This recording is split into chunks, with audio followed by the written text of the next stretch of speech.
All right, Alexander, let's talk about a UN Security Council meeting covering what's going on in Gaza and the conflict in Gaza between Israel and the Palestinians. And once again, we have a deadlock in at the UN Security Council. I mean, nothing gets through. No statements can be agreed upon. So what's the news out of the United Nations? Not that the United Nations has any, I don't know, just doesn't have any power anyway. It seems to me, at least. I don't see it as playing any kind of role in what's going on. It is one of the most bizarre meetings that I've ever read through. I mean, you can find, it's difficult to find, but you can find a complete readout on the on the United Nations website. And if you read through it, everybody, it is a bizarre thing, everybody seems to agree. Everybody says there needs to be a ceasefire, there needs to be an end to violence, there needs to be work done towards a two-state solution. People need to negotiate with each other. People need to talk to each other. The Americans say that. The Russians say that. The French and the British say that. The representatives of the various Arab states say that. The Israeli representative basically says that, maybe with a few more nuances, but that's what they all say. And yet, out of it comes absolutely nothing. It's as if this was a conversation amongst ghosts. And there is a reason, I think, for this, which is that some of the great powers, China pushed for this meeting. China currently chairs the UN Security Council, and they wanted foreign ministers to attend. But the enormous obstacle that they're running into, and it's absolutely clear if you see what's going on internationally, is that this administration in the United States simply doesn't want to engage with this issue. Biden, the president, didn't want to talk to Netanyahu. He put off doing so for weeks after his inauguration. He eventually did so. He isn't really engaged in this problem at all. I've read now articles about that in the Financial Times and in the Daily Telegraph, both of which say that he doesn't really want to get involved in Middle East affairs. He's not appointed a Middle East peace envoy. He's not fundamentally interested in it. He's got no ideas about what to do. He wants to concentrate on other things, especially, I suspect, his domestic policy. At the same time, he doesn't want to make commitments that would force him to become involved in this issue more deeply, and he doesn't want to expose the emptiness of his position and that of the administration also. So the US tried to prevent this meeting from taking place at all, and then when it did happen, they basically made sure that nothing of any importance came out of it. So the result is a meeting of ghosts. Everybody agrees, nobody does anything. It's a situation of complete futility and emptiness, and I'm going to say straightforwardly what I think. I think this situation in the Middle East is going to play itself out. We're going to see more fighting and violence over the next few weeks. Eventually, the Israeli military will assert control there. Its position is one of overwhelming strength. None of the great powers is going to do anything to stop that happening, and the situation will go back to festering in the same way as it always has. A complete failure of diplomacy on an absolutely epic scale. Well, the Security Council has never been successful in getting anything done, in moving the ball forward when it comes to Israel and the Palestinians, correct? No, absolutely right, because of course the UN Security Council can only function effectively when there is a consensus of the great powers. If all the great powers are agreed on a particular line of policy, then they can use the machinery of the Security Council to impose decisions, to make Chapter 7 resolutions, which are legally binding on all UN member states, and they can then impose sanctions or do various things allowable under the UN Charter to make those things happen. But there is no agreement to that effect between the great powers. The great powers have been divided over the Middle East for as long as I can remember, and they are still divided. And we now have an entirely new situation of an administration in Washington that simply wants to wash its hands of the whole affair. It doesn't want to engage with this problem. You get the sense the president doesn't really like the players involved. He doesn't get on with Prime Minister Netanyahu. That is well known. He has no real interest in the Palestinians either. He took ages to speak to the leader of the Palestinian Authority, Mahmoud Abbas. He finally called him. One conversation since he became president. That is all. And that's it. And Blinken, who's the Secretary of State, is currently wandering, going to places like Greenland and Iceland and Denmark. He makes the odd telephone call to leaders in the Muslim world, but he's not engaged either. So when there is no engagement from the United States, which is the crucial country, nothing happens. And we will see this thing play out. And I think more countries in the Middle East will draw the conclusions that we discussed from our previous programs, that the United States, having lost interest in the Middle East, is slowly pulling out. In fact, not slowly pulling out, is rapidly pulling out, and they will begin increasingly to make their own decisions. Yeah, but I'm trying to make sense of all of this. On the one hand, Biden is just pretty much a figurehead president. Yeah. I mean, I think everyone understands that he's not really making decisions. No. Maybe they let him make decisions, maybe they let him sit there and pretend that he's making decisions to make him feel good. But at the end of the day, we all know that he's not really calling the shots. No. So you have Biden. That's the way this Biden administration is on the one hand. Kamala Harris is not up to the task of making any decisions either. We all know that as well. She would also be a figurehead president. So you have this group of people that are propping up this Biden-Harris administration, and they're doing things behind the scenes. This group, I would imagine, is pro-Israel, I would imagine. But maybe, I don't know. I'm just throwing stuff out there once again. On the flip side, I know that there's a lot of diplomatic effort, and it is yielding some results from what I gather with regards to Iran and the nuclear talks in Vienna. And from what I gather, it is moving along now. I don't know. So you have that in play as well.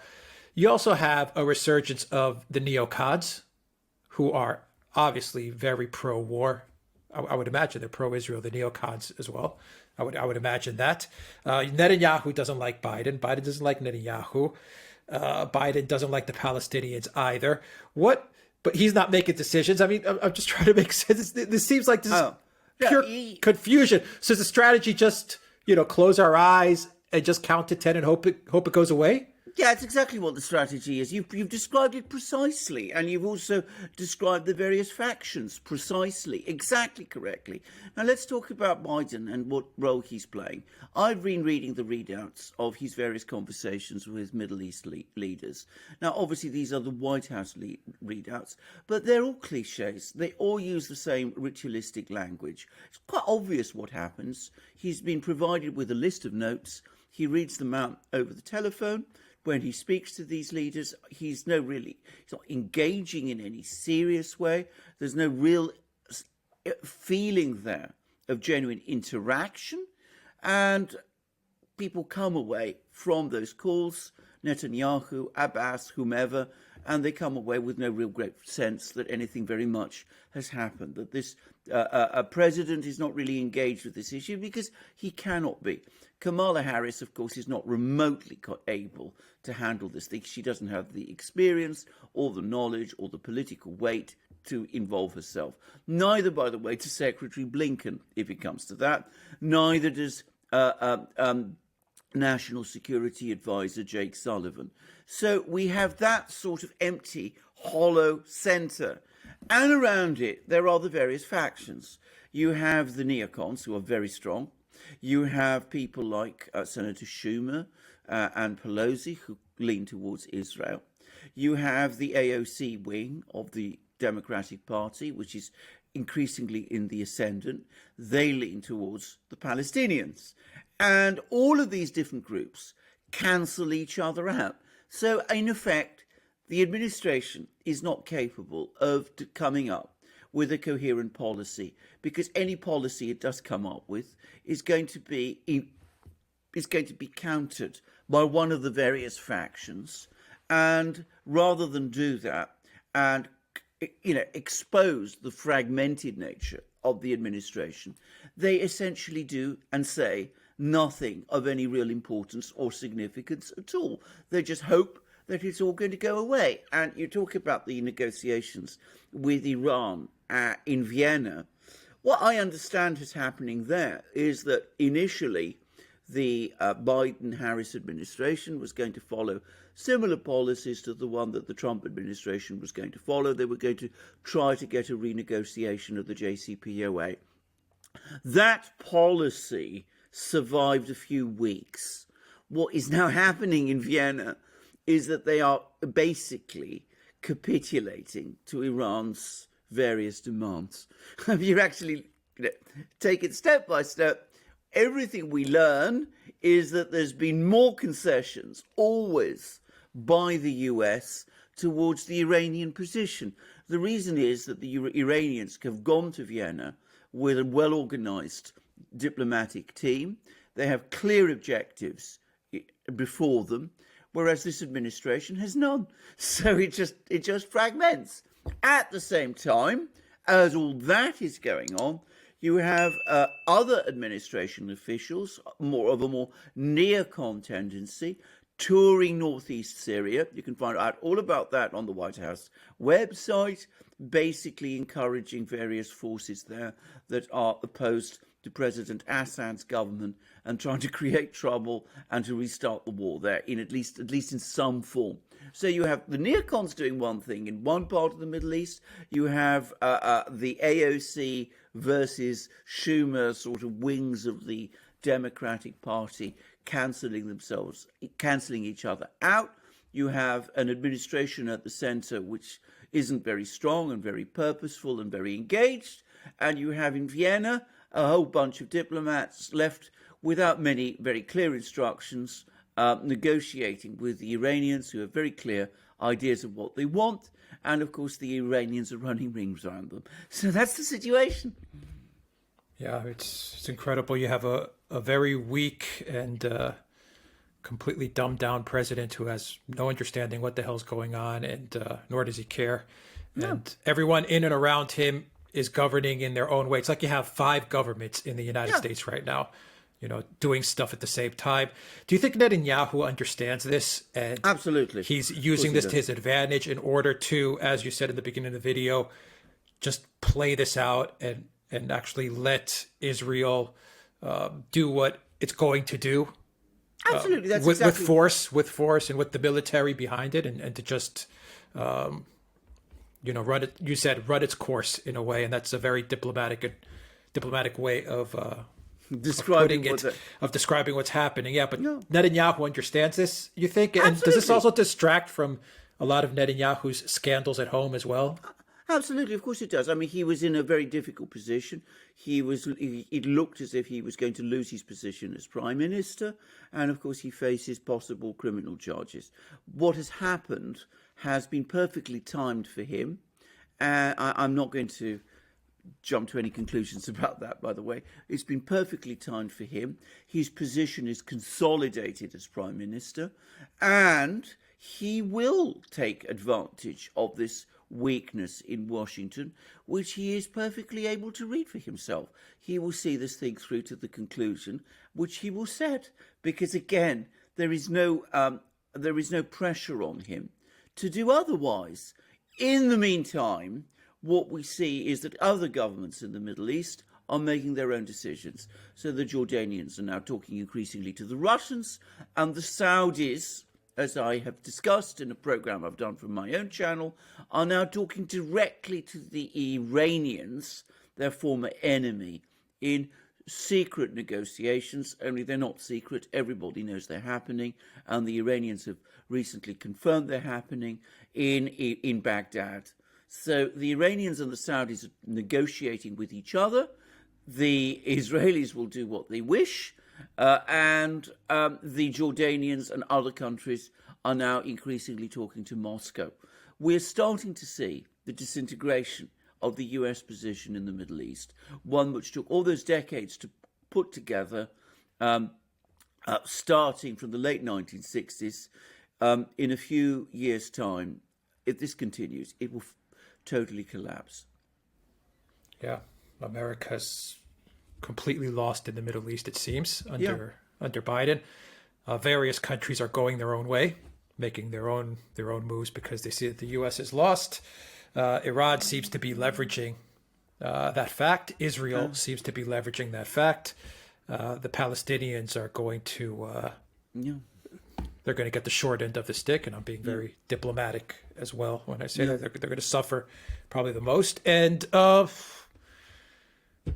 Syria, neocons running around in Syria. I mean, Exactly. what a mess. What a mess. The two big winners, by the way, out of this affair, the immediate winners are obviously Netanyahu in Israel, who, as I say, is consolidated as prime minister, and is fully in control of the situation there on the ground, and people need to understand that. And the other big winner is going to be Iran. I mean, Iran has now cut its deals with China. It's in the process of cutting deals with Saudi Arabia. The deal that's been done apparently with the Saudis, which is being negotiated, is that the Iranians rein in the Houthis so that the Houthis won't attack Saudi oil installations, and the Saudis will sell for Iran Iranian oil, circumventing the US sanctions. In the meantime, the Iranians are winning out in the negotiations in Vienna. So the Iranians are on a roll at the moment. And that's perhaps something that people might want to consider carefully. Two countries are looking increasingly strong in this picture. One is Israel, the other is Iran. Yeah, the realities of geopolitics, and this is something that you won't hear from the mainstream media. The fact that that Iran is on a roll, Absolutely, and Israel is asserting itself. That's how I see it. Absolutely. That's exactly what it is. And as I say, UN, forget it. As I said, a meeting of ghosts. I mean, it was just so much empty words. I mean, it was depressing to read, actually. Very quickly, what's China's, Russia's stance on this? Would their diplomatic position be very much along the lines of what you said in the beginning of the video? Let this play out and let us see. Let's see what comes out of this at the end of the day. Absolutely.